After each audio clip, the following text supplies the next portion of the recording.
அல்ல, குட்டிஸ்க்காக கல்வி விருதுகள் கொடுக்க உலகத்திலேயே 14 மணி நேரம் நின்று கொண்டே இருக்கக்கூடிய ஒரு தலைவர். அந்த தங்கைகளின் அண்ணன், அண்ணன்களின் தம்பி, தலைவர் மட்டுமல்ல, எங்கள் குடும்பத்தின் தலைமை தொண்டர் மாண்புமிகு முதலமைச்சர் அண்ணன் சி. ஜோசப் விஜய் அவர்களே, வருக, தலைமை உரை தருக.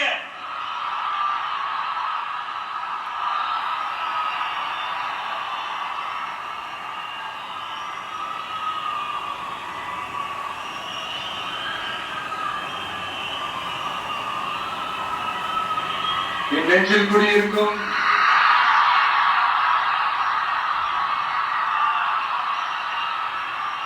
கரூர் சொந்தங்கள், உங்கள் அனைவருக்கும் என்னுடைய வணக்கம்.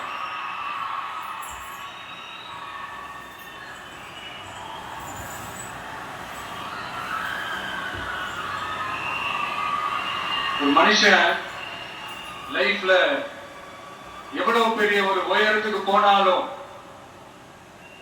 மனசளவுல சில வலிகள், காயங்கள், அது மறக்க முடியாது இல்லையா? எல்லா லைஃப்லயும் அப்படிதான் நிறைய வலிகள், காயங்கள் எல்லாத்தையும் தாண்டி தான் வந்திருக்கிறோம். ஆனா எல்லாத்தையும் விட ரொம்ப ஜாஸ்தியான அந்த வலியும் அந்த காயமும் எனக்கு அந்த கரூர் சம்பவம் தான்.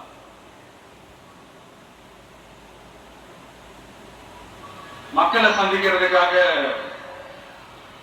சந்திக்கணும், மக்கள் பிரச்சனைகளை எடுத்து பேசணும். அதுக்காக தான் அந்த மக்கள் சந்திப்பு பயணத்தை தொடங்கி திருச்சி, அரியலூர், நாகப்பட்டினம், திருவாரூர், நாமக்கல், கரூர் அப்படின்னு சொல்லிட்டு போயிட்டு இருந்தோம். அரியலூர்ல அந்த மீட்டிங் முடிச்சுட்டு பெரம்பலூர் போறதுக்கு முன்னாடி அந்த பெரம்பலூர் போலீஸ் எங்களை அலர்ட் பண்ணாங்க.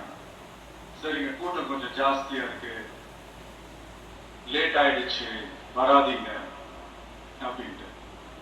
So we had no choice. Police சொன்னா நம்ம அதை ஒபே பண்ணி தானே ஆகணும். அதே நேரத்துல பெரம்பலூர் மக்களோட அந்த சேஃப்டியும் மைண்ட்ல எடுத்துக்கிட்டு ஒரு மன வலியோடவே திரும்ப போயிட்டோம். அதுக்கப்புறம் பெரம்பலூர் தொகுதி மக்களுக்கு மன்னிப்பும் கேட்டோம். அதே மாதிரி நாமக்கல் அந்த மீட்டிங் முடிச்சுட்டு கரூர் வரும்போது அந்த கரூர் போலீஸ் எங்களை alert பண்ணிருக்கலாம்ல.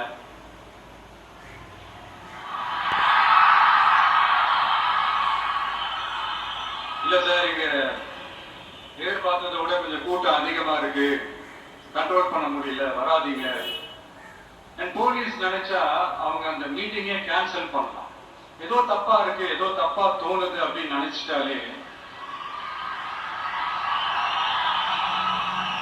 they have all the rights to cancel the meeting. எங்ககிட்ட கேட்கணும்ல ஒன்றும் அவசியமே கிடையாது. ஆனா அதையெல்லாம் எதுவுமே செய்யாம அந்த ஹைவேல இருந்து அந்த ஸ்பாட்டுக்கு போலீஸே எங்களை உள்ள கூட்டிட்டு வந்து விட்டு அந்த நாடகளா இருக்கு.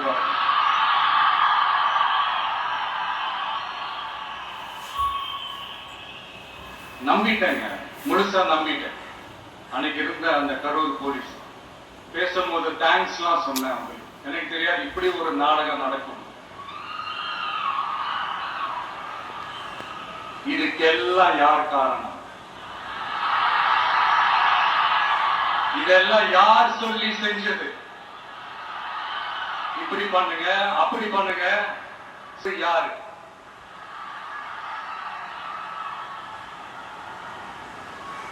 அந்த சம்பவத்துல நம்ம யாரெல்லாம் இழந்திருக்கோம் தெரியுமா? ஒரு டிவியில என் படமோ பாட்டோ வந்துச்சுன்னா, அம்மா விஜய் மாமா, அம்மா விஜய் மாமா அப்படின்னு சொல்லி அவங்க அம்மா கிட்ட சிரிச்சுக்கிட்டு அந்த டிவி ஸ்கிரீனை போய் தொட்டு முத்தம் கொடுத்துக்கிட்டு என் அக்கா தங்கச்சிங்களோட தங்க பிள்ளைகளை இழந்திருக்கோம்யா.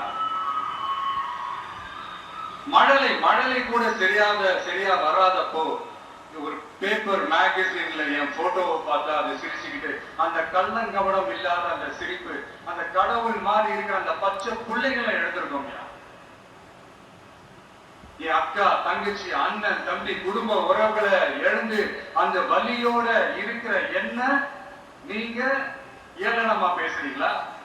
என் மேல பழிய தூக்கி போடுறீங்களா?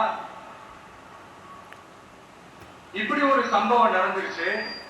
இது பின்னணி என்னன்ட்டு அந்த வலியோட வீட்டுல உட்கார்ந்துட்டு இருக்கிற ஓடி ஒளிஞ்சிட்டான் வர சொல்றீங்களா? வாயின்னு ஒண்ணு இருந்தா என்ன வேணாலும் பேசுறீங்களா?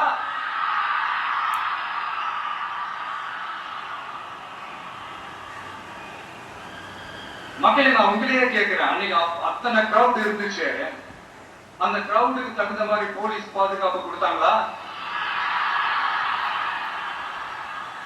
இந்த இடத்தை எடுத்துக்க சொல்லி நாங்க தான் சொன்னோம்னு ஒரு போலீஸ் ஆபீசர் பேட்டி கொடுக்கிறாரு, அதுக்கு என்ன அர்த்தம்? இவ்வளவு வலி, இவ்வளவு காயங்கள் கொடுத்துட்டு பழியை தூக்கி நம்ம மேல போட்டுட்டு அதுல ஒரு அரசியல் ஆதாயம் தேடுறீங்களேயா? இதுல வாய் பூசாம சட்டசபையில ஸ்டாலின் சார் நம்ம மேல திருப்பி விட்டு அங்க ஒரு அரசியல் செய்யறாரு, அதுக்கு என்ன அர்த்தம்? நமக்காக வந்திருக்கிற மக்களை காக்க வைக்கிறதுக்கு நான் ஒன்னும் ஆதாயம் என்ற அரசியல்வாதிலாம் கிடையாது. மக்களுக்காக அரசியலுக்கு வந்தவன் இந்த விஜய். எனக்காக எல்லாமும் கொடுத்த என் மக்களுக்காக எல்லாத்தையும் விட்டுட்டு மக்களுக்காக மட்டுமே அரசியலுக்கு வந்தவன் இந்த விஜய். அவங்களுக்காக நன்றி கடன் செலுத்துறதுக்காக மட்டுமே அரசியலுக்கு வந்தவன் இந்த விஜய். உங்களுக்கு தான் இந்த விஜய் பத்தி நல்லா தெரியுமே. ஆனா நம்ம எல்லாருக்குமே இத்தனை வழிகள் காயங்கள் கொடுத்தவங்களுக்கு இந்த 2026 தேர்தலில் தக்க பதிலடி கொடுத்துட்டீங்க. ஆனா அது மட்டுமே பத்தாது மக்களே, அது மட்டுமே பத்தாது. காலகாலத்துக்கும் எழுந்திருக்கவே முடியாத அளவுக்கு நிரந்தரமான ஒரு பதிலடியை நீங்க கொடுத்துக்கிட்டே இருக்கணும்.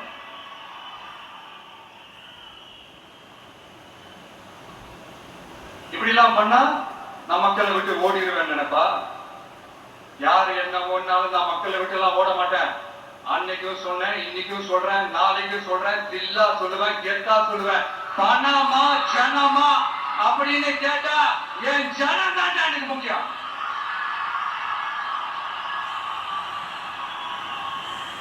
மக்களே, உங்களை விட எனக்கு இந்த காசு பணம் முக்கியமா என்ன? இவ்வளவு குறைகள் நம்ம மேல சொல்றாங்களே, இப்ப நான் சொன்ன மாதிரி அவங்களால ஓப்பனா சொல்ல முடியுமா? அந்த தில்லு இருக்கா, திராணி இருக்கா? ஒரு கிடையாது. ஆனா நம்ம மக்கள் அமைச்சு கொடுத்த நம்ம அரச குறைகள் மட்டும் டிசைனா மாடலா குறைகள் மட்டும் சொல்லுவாங்க. ஒவ்வொரு டிபார்ட்மெண்ட்லயும் அந்த பார்ட்டி ஃபண்ட், அந்த கட்சி நிதின்ற பேர்ல அடிக்கிற கொள்ளையெல்லாம் இந்த தீய சக்தியா இருக்கட்டும், தீர்ந்து போன சக்தியா இருக்கட்டும், ரெண்டு பேரும் மாறி மாறி இதைத்தான் செஞ்சுட்டு இருக்கிறாங்க. இதுல ஒரு ஹைலைட் காமெடி என்னன்னா, சட்டசபையில பேசும்போது பார்ட்டி ஃபண்டுன்னு தான் சொன்னேன். அது எந்த பார்ட்டி, என்ன ஃபண்டு, யாரு, என்ன பேரு எதுவுமே சொல்ல. பார்ட்டி ஃபண்டுன்னு சொன்னவன எடுத்தாங்க பாருங்க ஒரு ஓட்டம். எனக்கு ஃபர்ஸ்ட் புரியல, ஏன்பா ஓடுறாங்க அப்படி என்ன நமக்கு சொல்லிவிட்டோம். அதான் அந்த குற்றம் உள்ள நெஞ்சுக்கு தான் குறுகுறேங்கும். எப்படி இருக்கு தெரியுமா? எங்க அப்பா பீரோக்குள்ள இல்ல, எங்க அப்பா பீரோக்குள்ள இல்ல அப்படின்னு சொல்ற மாதிரி. ஐயோ, ஏன் கேக்குறீங்க? உங்களோட செம்ம கூத்தா இருக்குங்க, செம்ம ஃபன்னா இருக்கு. சென்னையில ஒரு பாலம் கட்டுறதுக்காக நார்மலா ஆகிற செலவை விட அதிக செலவுல, கிட்டத்தட்ட டபுள் மடங்கு செலவுல ஒரு டெண்டர் ஒண்ணு விட்டுருக்காங்க. அதையெல்லாம் தோண்டி எடுத்து அதெல்லாம் இப்போ கண்டுபிடிச்சு கேன்சல் பண்ணிருக்கிறோம். இன்னும் எத்தனை கோடி ஊழல், எத்தனை லட்சம் குடல் தோண்ட தோண்ட வருமோ எங்களுக்கே தெரியல. ஒவ்வொரு முகமுடியா கிழியுது. ஐயோ, இந்த விஜய் ஒவ்வொரு கதையா எடுத்து வெளியில விட்டுருவான் போல என்று திரும்புற பக்கம் கதறல் கதறல் கதறல், காதல் இருந்து ரத்தம் வராத குறை. ஆமா, இப்படி ஊழல் ஊறி போனவங்க இப்படிதான் இருப்பாங்க. இந்த 50-55 நாட்கள்ல அங்க செஞ்ச சில விஷயங்கள் சட்டசபையில எடுத்து சொன்னேன். பட் இங்க ஒரு சில விஷயங்கள் சொல்லணும்னு நினைக்கிறேன். இந்த மின்சாரத்துறையில இதுக்கு முன்னாடி போட முடியாம இருந்த அந்த பதவி உயர்வை வந்து இப்பதான் எங்களால போட முடிஞ்சு. அதுக்காக ஒரு அக்கா அழுதுகிட்டே ஒரு நன்றி சொன்னாங்களே, அதெல்லாம் உங்க கண்ணில் படாது அந்த வீடியோ எல்லாம் குறை சொல்றவங்களுக்கு. அடுத்து லஞ்சம்லாம் ஒழிக்க முடியாது, ஊழல்லாம் ஒழிக்க முடியாது, அதெல்லாம் பிளட்டிலேயே ஊறி போய் இருக்கு அப்படின்னு சொன்னவங்க போய் ஒவ்வொரு கவர்மெண்ட் ஆபீஸா பாருங்க. ஒரு பைசா லஞ்சம் இல்ல, ஒரு பைசா ஊழல் இல்ல, வேலையெல்லாம் சும்மா டக்கு டக்கு டக்கு நடக்குது. ஒரு பெரியவர் ஒருத்தர் சொல்றாரு, தம்பி வேலை எல்லாம் நடக்குது, ஆனா அதையும் தாண்டி எங்களுக்கு மரியாதை கொடுக்குறாங்க தம்பி, உட்கார வச்சுலாம் பேசுறாங்க.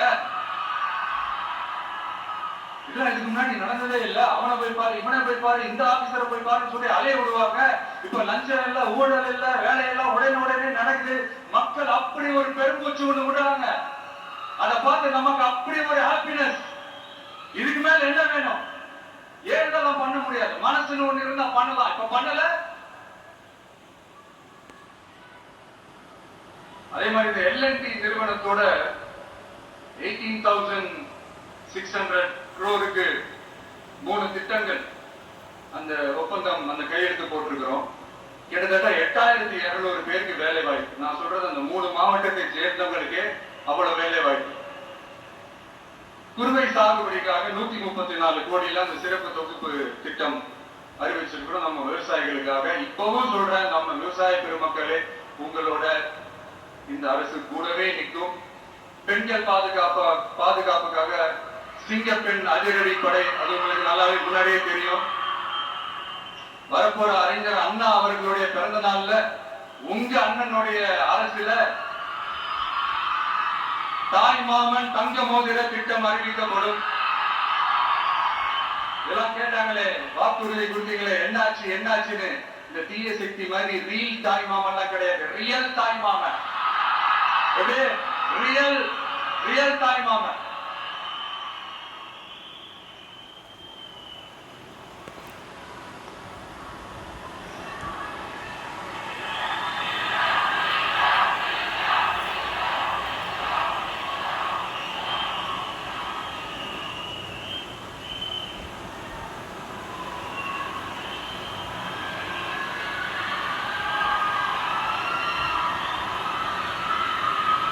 இந்த தீய சக்தியை பத்தி,